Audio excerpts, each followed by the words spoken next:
Good morning, Dubai. Welcome back to Lovin Dubai show, where we go through all of the trending stories that everyone in Dubai is talking about. Our top story, Dubai rents rise by 26% this year. And we'll also talk about Elon Musk issuing a warning about AI at the World Government Summit that took place in Dubai yesterday.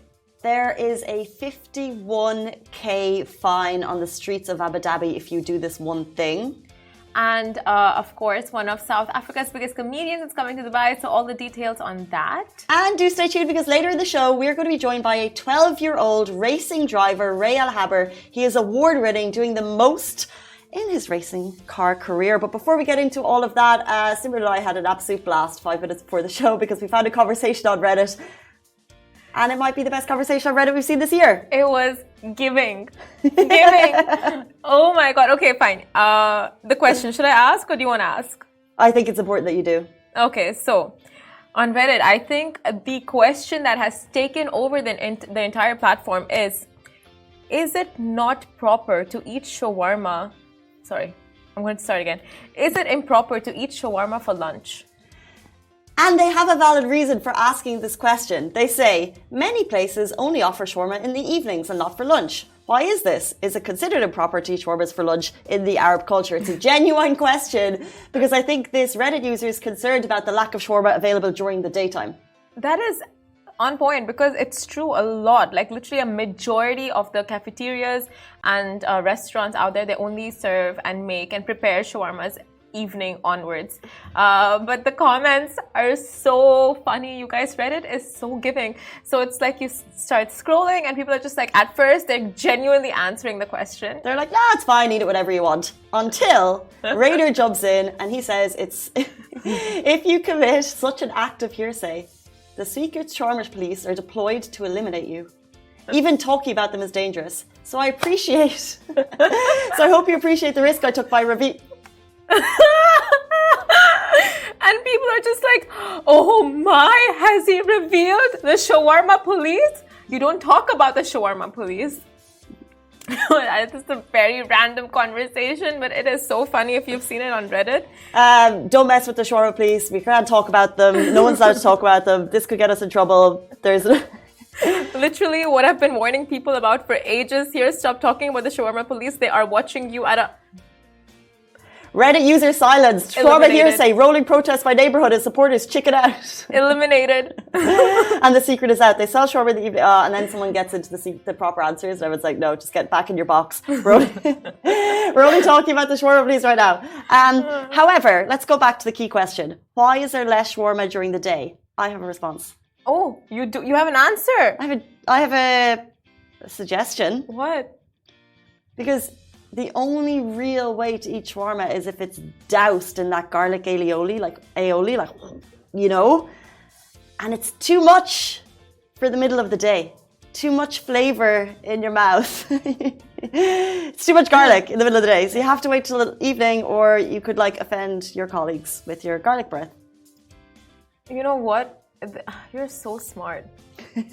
I'm sure that's why. So if that is a concern and you guys are really, craving a shawarma during the day, just opt for a falafel, a nice veggie wrap instead of a shawarma. Oh no, shawarma is so good with all the garlic. It's great. You can put garlic in the falafel wrap. It's almost the same thing. This is Simran's platform for promoting vegetarianism. Either way, get on to Reddit, because that's a great conversation. Let's jump into our top story that's concerning residents today. Dubai rents shoot up by 26% this year. It has been a great year to be working real estate in Dubai. Not so much if you are house hunting. Dubai's property market has picked up a strong post-COVID recovery with an outstanding sales performance in 2022. So like we said, if you're on the Dubai Hustle Show, you're doing well. This has been supported by the sharp increase in Dubai's off-plan and secondary property sales, which pushed the market to a record new high, with the highest number of transactions and the highest value of transactions, according to the latest Property Finder report. So what does that mean for me and you and Casey and everyone involved? So in 2022, tenants changed their behavior, preferring owning a home instead of renting, driven by the surge of an average market value of 25%. Now, the average rent prices for apartments rose by 25% in 2022 in comparison to 2021, and while villa rents increased by 26%. So there you go. And I think a couple of days ago, we talked about the most desirable hoods that people are looking at. We looked at top 5 for villas, top 5 for apartments. So the kind of like Palm Jumeirah area, Business Bay, downtown, all of that for apartments. And then for villas, it's Arabian Ranches 1, 2, and 3. Who even knew there were 3? Dubai Hills Estate and Palm Jumeirah. But the latest is if you are looking for a new place this year, expect that sharp rise. And they say that will be sustained. So they're actually not expecting a dip in the coming months. That's going to stay. So if you are in a place, I would recommend staying there. And if your landlord tries to raise your rate by 26%, they cannot do that because the laws are with you as a tenant according to RERA. So don't let that happen. Know that the laws are in your favor. I feel like I sound like I'm in Hunger Games. No, sorry.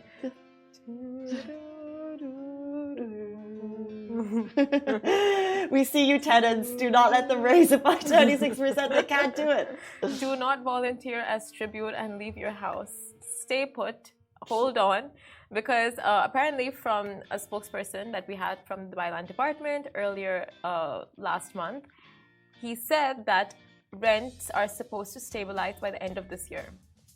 So hopefully, fingers crossed, you know, like just like if you're really not able to cope up in your apartment or the place and you're looking to move out, but the high rents are like a concern for you, then just like, you know, put up for another year and then next year probably you'll see rents stabilizing a little bit more. So a word of warning for us to you, ride it out. Someone else who's issuing warnings was yesterday at the World Government Summit. So Elon Musk issued a warning about AI at the World Government Summit.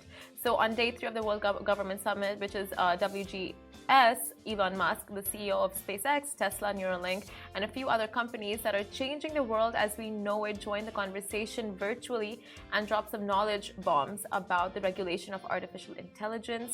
Now, the slogan for this year's WGS is Shaping Future Governments, and it's brought together 10,000 international government officials, global experts, and decision makers. And on Wednesday, the billionaire executive Elon Musk virtually discussed the impact of social media and his upcoming one-stop shop app for all things digital called X.com, as well as the dangers of artificial intelligence, AI, among other current concerns. So if you're watching the video beside us at the summit, Musk strongly emphasized the need to regulate AI to ensure its safety. AI is coming a long way in recent years and it's only getting more advanced.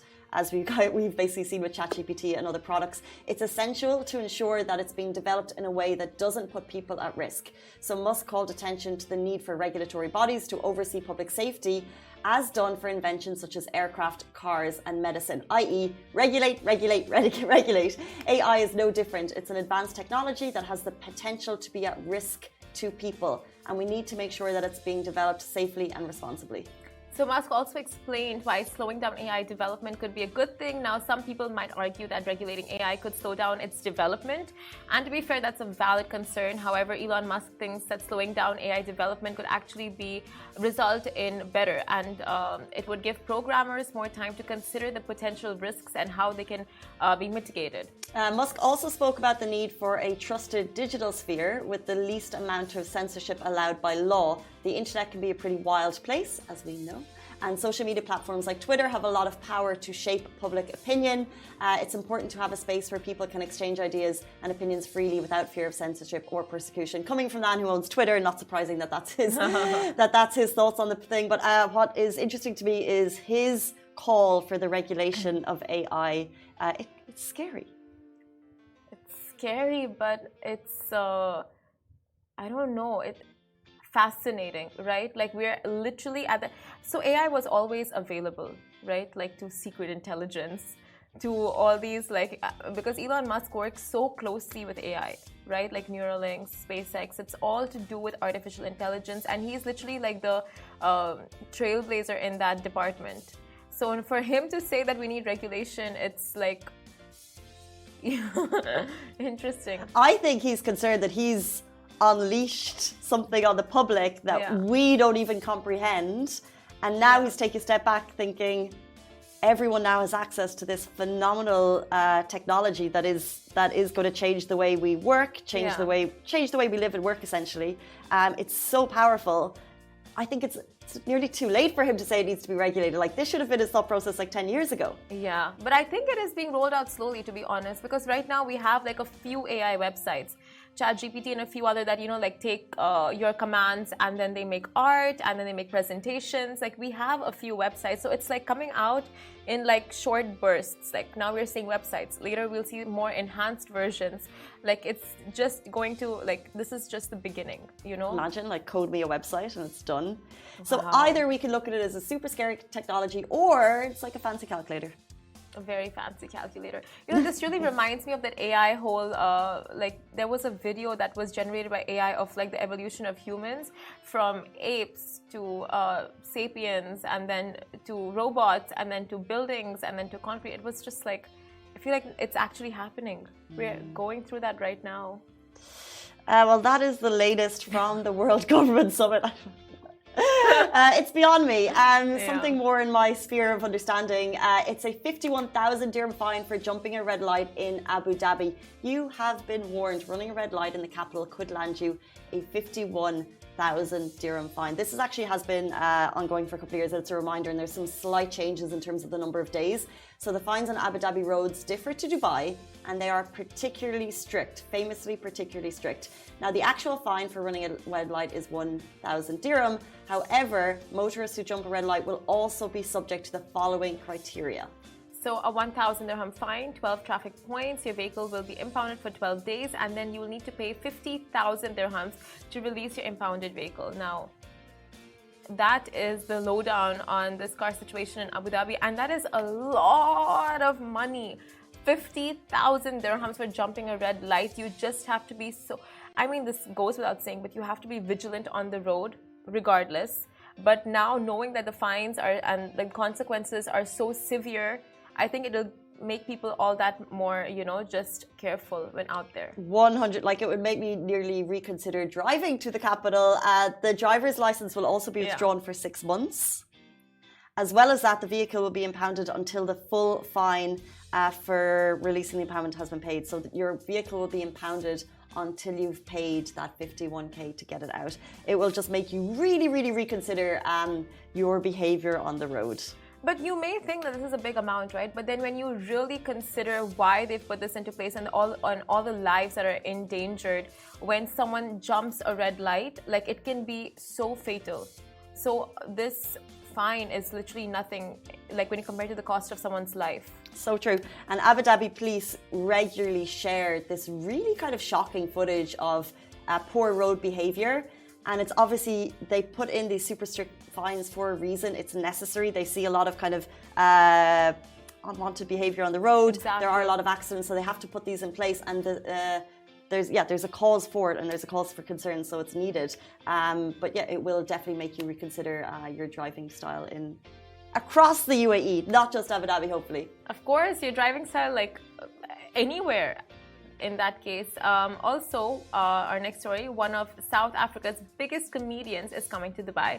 So get ready for a night of lols because we have got an amazing stand-up show for you. The hilarious South African comedian Mark Lottering is bringing his incredible show, Uncle Mark, to Dubai for one night only on February 24th at the Theatre Mall of the Emirates, brought to you by Blue Blood. And if you're a fan of comedy, you definitely do not want to miss this one. He's best known for making people cry with laughter for over 2 decades and has sold out shows everywhere from South Africa to Australia. So his humor is relatable and he draws from his own life experiences. If you've watched the show, you'll know all about it. Basically from wrinkles being a sign of a well-lived life. Feel you. To keeping a medicine cabinet full of bottles to stay healthy, yes. So mark your calendars for February 24th at 8:30 p.m. You can get your tickets now, starting at 150 dirham. They're available on Platinum List. And a reminder that you've got to be over 18 and above to attend this event. Now, Lovin Dubai is a very proud media partner of this event. We love stand-up. This is brought to you by the incredible team at Blue Blood. We're very excited about this one. Get your tickets on Platinum List. And that is all we have time for in terms of our news. But join us very, very shortly. We're going to be joined by a 12-year-old racing car driver who's winning awards across the country. Stay tuned. Welcome back to the Lovin Dubai show. Sit tight, fasten your seatbelts and get ready for this adrenaline-filled conversation. Our guest today is a 10-year-old race car driver who's making a name for himself in the racing world. Just as recently as last week, he won 2 trophies. Welcome to the show, Haber. Thank you so much for joining us.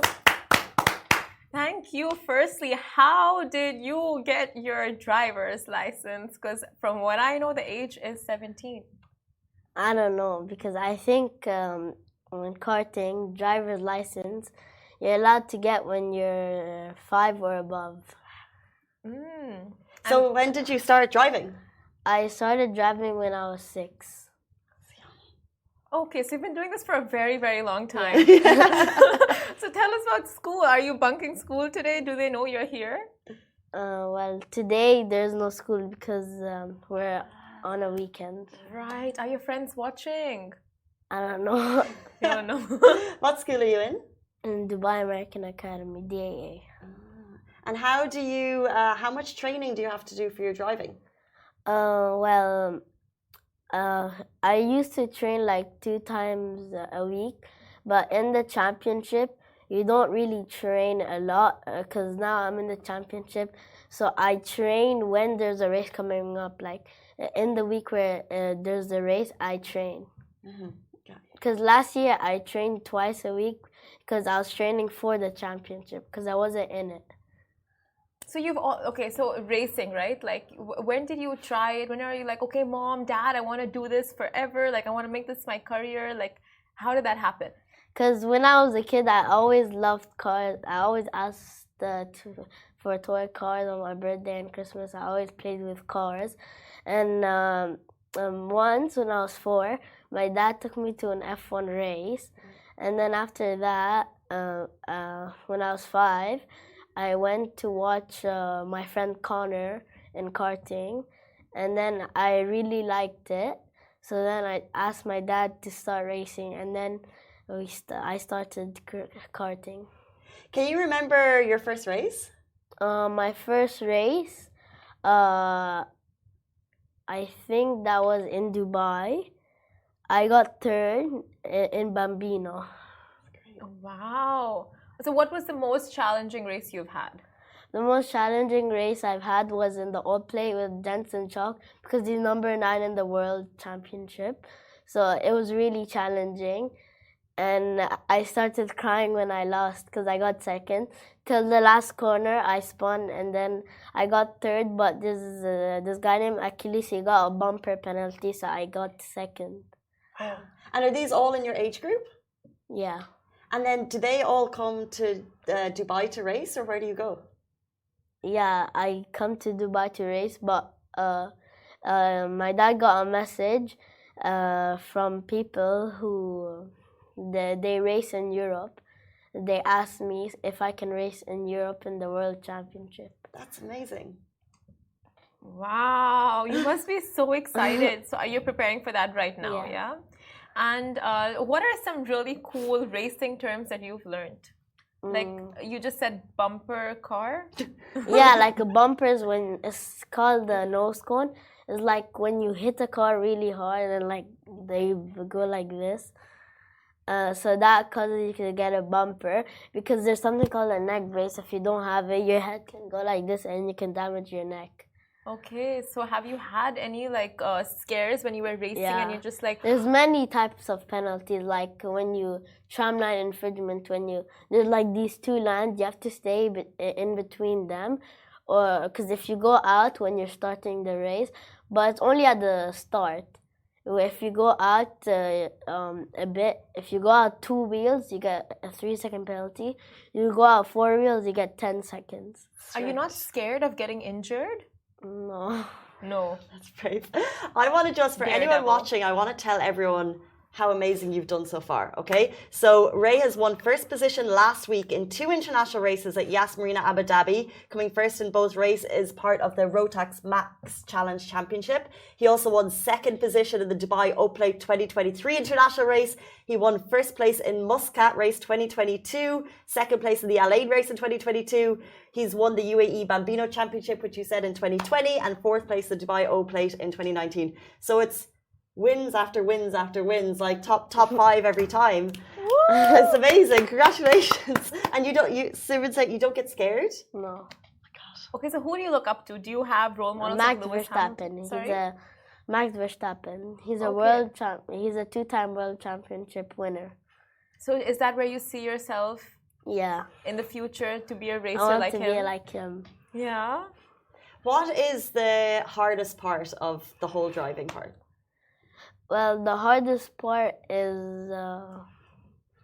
Well, the whole thing is hard. It's really hard to learn. Like me, to be good at karting, it took me 3 years to become good. Mm-hmm. So it's like a practice. And do any of your friends do karting as well, or it's just you? It's one of my friends called Pierre and Maxime. Interesting. And then do you look forward to getting your driving license so you can go on to different cars? Yeah. Do you have a dream car? When you get your license and you get your own, which car do you want? For now, my dream car is the Ferrari SF90. How did we not see that coming? Same. And do your parents let you drive their car?